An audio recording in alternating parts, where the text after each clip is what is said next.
panahon na maintindihan natin ang mga tribo gutom na. Araw-araw lahat ng kinikita ko para sa tribo, pero hindi ko kaya.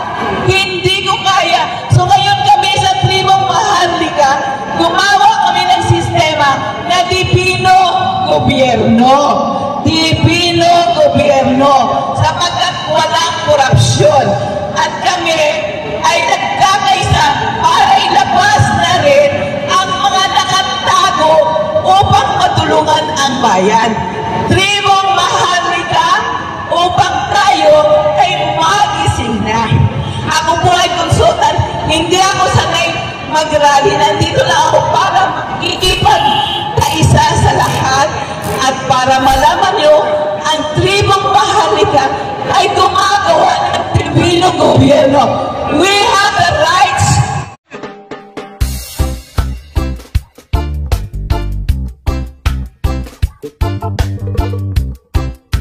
of self-governance, the right of self-determination. Ano ang ibig sabihin yan? Alam natin kung anong mabuti sa akin. The right of self-governance, Chapter 4, Republic Act 8371. Ay nanindigan at kailangan ispituhin ang gobyerno. Salamat sa dasal at patuloy tayo manindigan masikaw-kina. Itutuloy natin ito kahit kami matahimik na ang tribo. Pero gumagawa kami ng sistema na Dipino Gobyerno. Walang korupsyon. Sa pamamagitan ng paninindigan in accordance with law of domestic and international. We are preparing for a divine government. Dipino Gobyerno. Salamat sa inyo lahat. Magandang araw. Pagdasal natin. Salamat. Foundation former Secretary, Congressman James Ross. Magandang hapon po sa lahat nating mga kababayan na nakikinig dito sa ating konting puntahan, dito sa very monumental at memorable EDSA. Ako po'y naniyahan, pero yung puso ko at diwa ay kasama ninyo. Dahil po, dumating tayo sa isang panahon na kahindig-hindig na at talagang masakit na sa puso ng bawat isang Pilipino. Magmula noong 2022 hanggang ngayon, ang ating mga kababayan ay wala talagang napapala sa gobyerno ni Pangag Marcos, mga kababayan. Umabot na tayo sa isang chapter ng paghihirap na talagang sobra-sobra na itong korupsyon na nangyayari po sa ating bayan. Sinasabi ni Marcos, mahiya kayo. Sinasabi niya sa mga kasama niya, mga kasapat niya.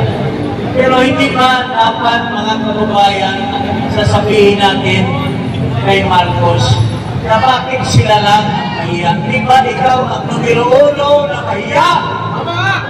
Dahil Marcos, kung hindi ka bobo at hindi ka stupido, walang pera na malustay.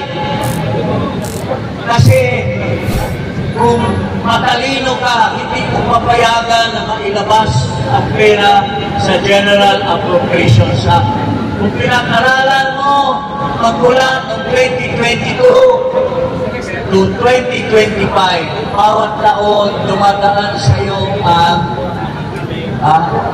General Appropriations Bill. Pero pinalusot mo. Sabi ni Toby Chanco, mayroong isang distrito, 2.5 billion lang. Pero umabot ng 20 billion. Paano napalusot? Ilan pang distrito ang napalusot? Dahil sa kawalang alam mo, mga kababayan, itong si Marcos Jr. Kaya ang mastermind nito lahat ng korupsyon, isang tao lamang, kundi si Ferdinand Marcos Jr. Ngayon, ginagawa nilang scapegoat ang mga kontraktor. Totoo naman, nakinabang ang mga kontraktor. Pero yun lang ang tutubukan nila, pero yung mga nasa likod, itong korupsyon na ito, ay makakaligtas. Tulad noong panahon ni General Kling Napoles, ang daming mga kongresista, senador na involved. Pero sa katapusan, si Napoles lang ang nagdusa, nakaligtas. Ito na naman, sabi ni Marcos, gagawa siya na independent commission, independent body. Pero sa katapusan, anong sinasabi niya? Recommendatory lang. Ano bang independent body na recommendatory lang? Siya pa rin nakakapusa sinong sasampahan, sinong hindi. So mga kababayan, mag-isa tayo, magkaisa tayo, magsama-sama tayo sa legal na paraan na mapaabot natin sa bawat isang mamamayan ang pangyayari ngayon dito sa gobyerno na wala nang humpay, wala nang mamibigay na suporta sa mga mahihirap, ang mga mayayaman, mga cronies yun ang nagpapasayat sa kanilang isa't isa. So, yun lang po, mga kababayan, hinihikayat ko lahat ng mga Pilipino, mga sundalo, mga pulis, kailangan pa kayo magmulat ng inyong mga mata. Kayo ba ay kasama din sa corruption? Kayo ba ay sinusuhulan para hindi kayo pupuganan ng mga mata ninyo? Panahon na ngayon na ang Pilipino ay magkamisa para atin na ipagsama-sama sa isa't isa na ating ipabulgar sa buong Pilipinas, sa buong mundo na ano na sama ang ating ang gobyerno ngayon. So hindi ko na hamaan pa ang ating salita. Ito na lang, walang ibang mastermind sa lahat nito. Kundi ang presidente ng mga sa Pilipinas na walang ginagawa kundi magliwaling lang nagastusin ang katakot-takot na milyon-milyon. Ngayon, magta-travel na naman uli siya sa Cambodia. Anong gagawin niya doon? Mag-style na naman ang pera. At mga kababayan, bakit tayo napaka mahina ang loob? Bakit ang Indonesia?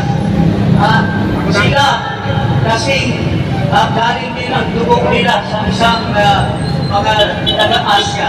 Bakit natin hindi tularan ang ginagawa ng ibang bansa na hindi nila pinapalampas ang masamang gobyerno ng mga tao, ng mga politiko, nag-iimbak ng karami-raming pera mga kababayan. At karangyaan lang lahat ang ginagawa. Pero habang kayo na nasa streets, nasa sa inyong bahay, pag nagbabaha, hindi kayo makalabas. Pero kung nakalabas kayo, hindi kayo makakauwi. Pero saan ang pera para sa flood control? Nasa bulsa na mga politiko. Ito mga contractors, nasangkalan lang nila para kumita sila mga kababayan. So, anong isisigaw po natin? Ito sa gobyerno. Ha? Marcos Police Yan! Marcos Police Yan! Marcos Police Yan! Marcos Police Yan! Marcos Police Yan! Mabuhay ang Pilipino at wag sana patuloy ang mga luwag na nandyan lang sa tuloy-tuloy ang chat, pero wala naman hindi sumasama sa atin at ipadayag o ipakita na tayo ay lumalaban para sa ating kapwa Pilipino. Mga kababayan. Ayun! Hapon, ito lang. Maraming salamat, former Secretary G. Paras. Thank you, sir, for your solidarity. Mga kababayan, umiinit pa lang po ang ating damdamin. Mapayapa, ngunit may paninindigan ang ating pagtitipon. At upang ipahayag po ang saloobin ng maraming mga retirees, men from the sector of the security, men in uniform dati, pakinggan po natin ang magiging pahayag ni retired Colonel Mitran ng Filipino Guerrilla Forces.